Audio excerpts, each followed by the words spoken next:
장애인 문화복지신문 제370호 제3면 기사입니다. 경기도의회 보건복지위원회, 경기도 장애인 복지단체 현안 추진 TF팀 한차 회의 개최. 경기도의회 보건복지위원회는 경기도 장애인 복지단체 연합회와 경기도 장애인 단체의 현안과 발전 방향을 함께 논의하기 위한 TF팀을 구성하고 한차 회의를 2일 수 경기도 장애인 복지종합지원센터 회의실에서 개최하였다. 이날 TF팀은 참석자 만장일치로 김재훈 의원, 국민의힘, 안양사 을 위원장으로 추대하였다. 회의 안건으로는 열악한 근무 환경에 있는 도단위 장애인 단체별 운영 지원 방안에 대하여 논의하였으며 제30회 전국한 마음교류대회 유치에 따른 계획 수립에 대하여 논의하였다. 또한 경기도 장애인 복지단체 연합회의 발전 방향에 대해서도 열띤 토론을 벌였다. 김재훈 위원장은 경기도 장애인 복지단체 연합회가 회장 포함 직원 3명으로 격무에 시달리고 있음을 격려하고 전국한 마음교류대회가 경기도에서 열리는 전국대회인 만큼 잘 개최될 수 있도록 집행부와 함께 지원 방안을 검토하겠으며 경기도 장애인 복지단체 연합회에서는 대회 준비에 만전을 기해줄 것을 요청하였다. 그리고 앞으로도 계속 TF팀 회의를 개최하면서 오늘 논의된 안건이 해결될 때까지 최선을 다하겠다고 하였다. 이세항 경기도 장애인 복지단체 연합회장은 경기도의회 보건복지위원회가 경기도 58만 장애인의 복지를 위해 관심과 지원을 아끼지 않음에 감사를 전하면서 경기도 장애인 복지 증진에 더욱 힘써 줄 것을 요청하였다. 이날 회의에는 김재훈 의원, 박재용 의원, 더불어민주당, 비례, 김영회 장애인 복지과장, 최현정 장애인정책팀장, 이세항 경기도 장애인 복지단체 연합회장, 이완모 한국교통장애인 경기도협회장, 김용선 경기도 신체장애인 복지회장이 참석하였다. 경기도 저소득층 전세금 이자 지원 확대 시행. 기존 대출 이용자도 적용 가능. 경기도는 올 1월 16일부터 저소득층 전세금 대출 보증 및 이자 지원 사업의 이자 지원 비율을 기존 2%에서 4%로 확대 시행하고 있다면서 주거 취약계층의 신청을 독려했다. 저소득층 전세금 대출 보증 및 이자 지원 사업은 경기도와 한국주택금융공사, NH농협은행이 협약을 체결해 저소득으로 금융권 대출이 어려운 기초생활수급자, 차상위계층, 중증장애인 등에게 최대 4년간 대출 보증료와 대출 이자를 지원하는 사업으로 2019년 7월부터 시행하고 있다. 도는 계속되는 고금리로 커진 주거 취약계층의 이자 부담을 줄이기 위해 지난해 12월 20일 이자 지원 비율을 기존 2%에서 4%로 확대하는 내용의 저소득층 전세금 대출 보증 및 이자 지원 확대 방안을 보건복지부와 사회보장제도 신설 변경 협의 완료한 바 있다. 예를 들면 한 가구가 4,500만 원을 금리 5%사인 연이자 225만 원로 대출받으면 보증료 전액과 이자 보전금리 4%사인 연이자 180만 원을 지원받게 된다. 관련 예산은 총 80억 원을 확보했다. 이자 지원 비율 상향은 2023년도 신규 대출 신청자는 물론이고 2019에서 2022년도부터 대출을 이용 중인 사람도 2023년 1월 16일부터 적용받는다. 신규 대출 신청자는 읍면동 행정복지센터나 NH농협은행 중앙회, 단위지역농협 X로 방문해 접수하면 된다. 기존 대출 이용자는 NH농협은행을 방문해 이자 지원 비율 상향에 동의하는 특약서를 작성해야 하며 대출을 이미 전액 상환한 경우에는 다시 신청할 수 없다. 자세한 신청 방법은 경기도 콜센터 031-120 또는 NH농협은행 콜센터 1588-2100를 통해 확인할 수 있다. 김태철 경기도 주거복지팀장은 이자 지원 비율 상향을 통해 저소득층의 대출 이자 부담을 낮춤으로써 주거비 부담 완화 및 주거 안정에 도움이 될 수 있을 것으로 기대한다며 고금리 여건에 맞춰 이자 지원 비율을 상향 시행한 것처럼 시기적절한 주거복지 정책 시행을 위해 지속적으로 노력하겠다고 말했다. 취약계층 난방비 지원금, 보조금 24에서 확인하고 신청 가능. 행정안전부 장관 이상민 는 보조금 24를 통해 국제 정세에 따른 난방비 요금 인상으로 어려움을 겪는 취약계층, 기초생활수급자 저소득 가구 차상위계층 장애인 등에게 지원하는 각종 정책 별표 사인을 쉽게 확인할 수 있다고 밝혔다. 보조금 24에서 에너지 바우처 저소득층 에너지 효율 개선, 산업통상자원부, 긴급복지연료비 및 전기요금 지원, 보건복지부 등 정부 및 지자체 공공기관 등이 제공하는 30여 개의 가스 전기 난방비 지원 서비스 대상인지 확인 가능하다.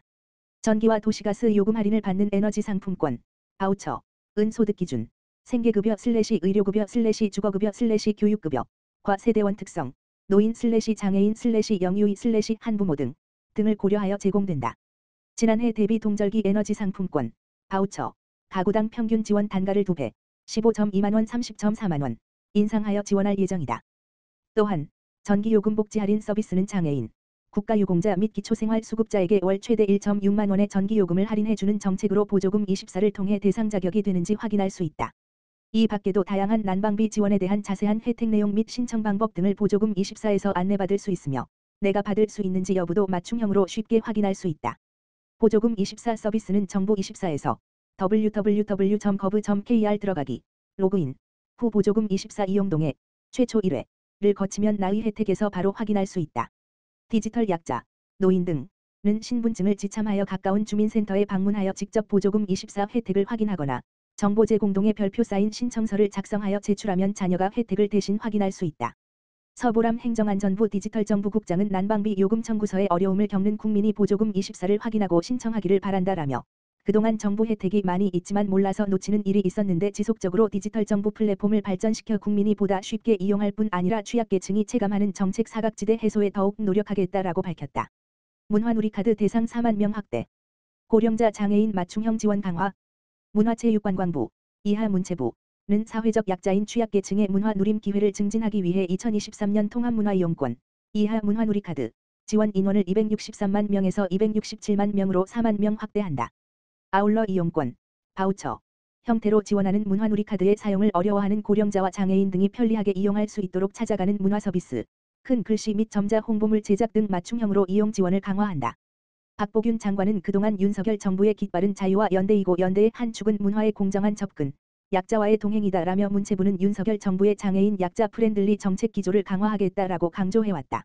문화누리카드 지원 사업은 6세 이상, 2017-12-31 이전 출생자, 기초생활수급자, 법정차상위계층, 한부모 가족의 문화예술 여행 체육 활동을 지원하는 사업이다. 교육급여의 경우 수급자로 선정된 초, 중, 고 학생 외에 나머지 가구원도 통합문화이용권을 신청해 지원받을 수 있다. 올해는 총 2,983억 원, 국비 2,102억 원, 지방비 881억 원을 투입해 22년 대비 4만 명이 증가한 267만 명에게 연간 11만 원을 지원한다. 전국 2만 7천여 개 문화예술관광체육 가맹점에서 이용, 다양한 할인 혜택도 제공. 문화누리카드는 전국 2만 7천여 개의 문화예술, 국내 여행, 체육 분야 가맹점에서 이용할 수 있으며 영화 관람료 2,500원 할인, 도서 구매 시 10% 할인, 스포츠 관람료 40% 할인, 공연 전시 관람료, 악기 구입비, 숙박료, 놀이공원, 테마파크, 입장권, 체육시설 이용료 및 스포츠용품 할인, 각 가맹점 할인율 상위 등 다양한 혜택을 함께 제공한다. 문화예술단체가 기부한 입장권 나눔 티켓, 무료 또는 할인, 도 1인당 4매까지, 월 3회 한도, 사용할 수 있다.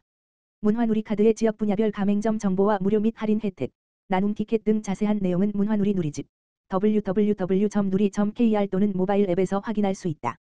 지난해 수혜자 중 요건을 만족하는 경우 별도 신청 없이 지원금 자동 충전 2일 물결표 사인 신빌. 30. 문화누리카드 신규 발급. 또한 지난해 문화누리카드 이용자 중 수급 자격을 유지하는 경우 별도 신청 없이 자동으로 올해 지원금이 충전된다. 지원금 자동 충전이 완료된 대상자에게는 자동 재충전 완료 알림 문자가 발송되며 2월 1일 수 이후에는 전국 주민센터와 문화누리카드 누리집, 전화 아어즈 1544-3412 모바일 앱을 통해서도 자동 재충전 여부를 확인할 수 있다. 자동 재충전 대상자가 아니거나 새롭게 문화누리카드를 신청해야 하는 경우에는 전국 주민센터와 문화누리카드 누리집, 전화 아어즈 1544-3412 앱을 통해 2월 1일 수부터 11월 30일 목까지 발급받을 수 있다.